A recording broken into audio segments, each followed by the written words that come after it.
I've been shooting real estate photos for a little bit over a year now, and honestly, this is the type of video that I personally wish I had seen when I started doing real estate photos, and today we're talking all about the settings. I know the settings can be one of the most intimidating parts of starting real estate photography, especially if you've never even held a camera before or you don't really know much about it. So throughout this video, I'm just gonna try to make it as simple as possible for you. Go ahead and grab your camera and follow along, and feel free to pause the video whenever you need to. First, let's talk about the lens. So I shoot on a full frame camera and I have the Canon R5, and my go-to lens is the 14 to 35 millimeter lens. We also recommend to use the 16 to 35 millimeter lens because that one is still gonna give you a wide angle. In real estate photography, you're always wanting to get the widest angle possible. So that's why I chose to get the 14 to 35. I'm rarely ever zooming in all the way to 35. So I usually just keep it at that 14 right there.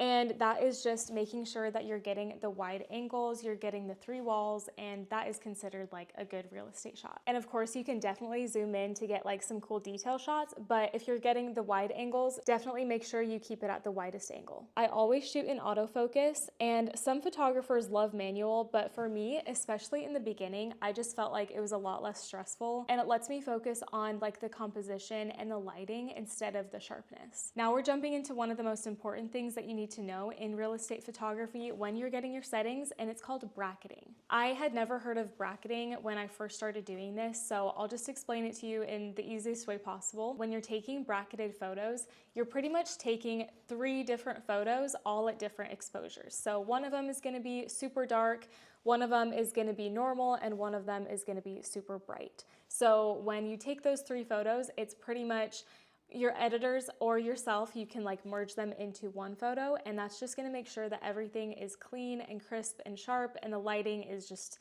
makes it so much better. I'm just gonna show you how you can set this up real quick. So on your camera, press menu, and then on that top strip, you'll see there are 2 cameras. You're gonna wanna choose the second camera all the way to the right, and it'll be in section number 1. At the bottom, you will see an area that says number of bracketed shots, and there are a few different options. There's 2, 3, 5, and 7. I personally have shot on all of these, and my favorite one is 5. So I'll just show you this one right now. I know a lot of people do brackets of 3, but I'm just gonna keep it on this one. Then there's another section on that same screen where it says exposure level increments. And again, I've done both of these. You can really do either one. I am used to doing 3 stops apart, so I'll show you what that means exactly. When you go back to the screen where you're taking a photo, down here at the bottom, you'll see whenever I'm moving the little tick mark up, that is like I'm moving it 3 times until it gets to that 1.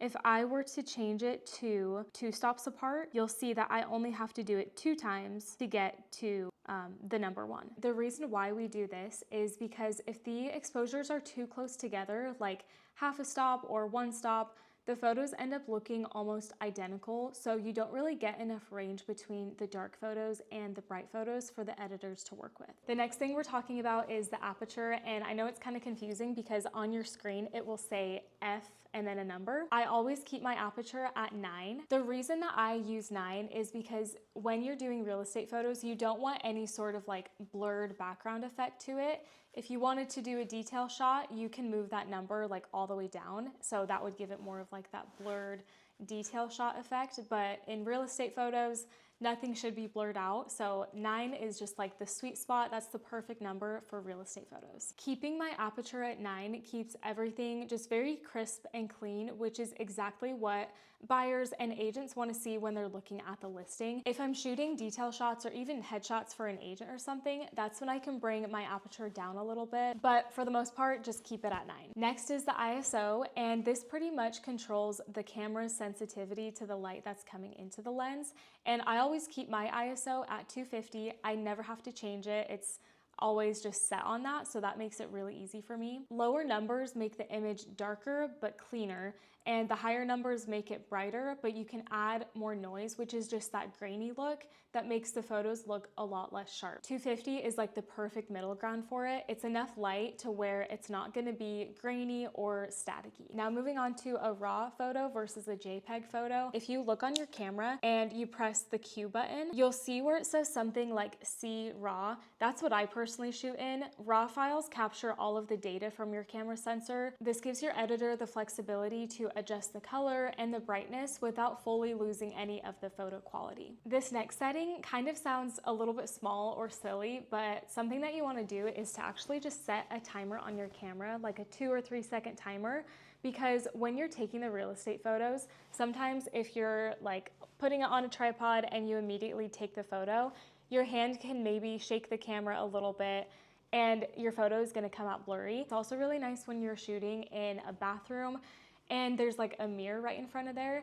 If you have it on the tripod and you take the photo, the 2 second timer goes off, you have enough room to actually like step out of the frame so you're not in the way, and the camera is still gonna be still and not be shaking from your hand or from like the movement of the tripod. To set the timer, you just wanna hit the Q button on your camera and you'll just look at the bottom and it says 2 with a little timer on it, and you are good to go. That's it. The last setting you're gonna need to know for real estate photos is called the shutter speed, and this is actually the only thing that you're gonna change throughout your whole shoot. Everything else will stay the same except for this one small thing. You'll find the dial right up here, and you can actually use your middle finger to half press the shutter button and then your pointer finger to scroll the dial. You'll see the little tick mark move at the bottom of your screen, and that is your exposure. And I usually just keep mine right in the middle, but if a room is really bright, I'll bring it down like 1 or 2 ticks.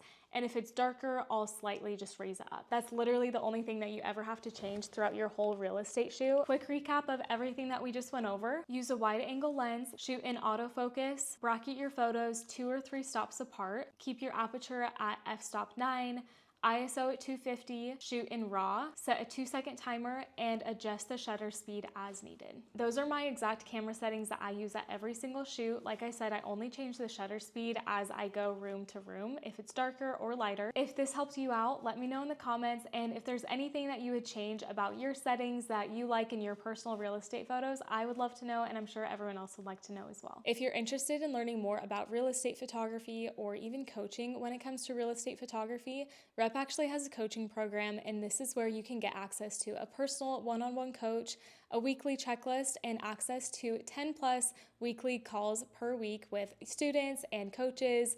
And it's honestly just a really amazing community to be with. We host tons of events for real estate photographers, and there are just so many opportunities within the real estate world, and we would just love to help you out with anything that you need within real estate photography. So if you're interested in learning more about that, I'm gonna put a link in the description to where you can go apply for a coach.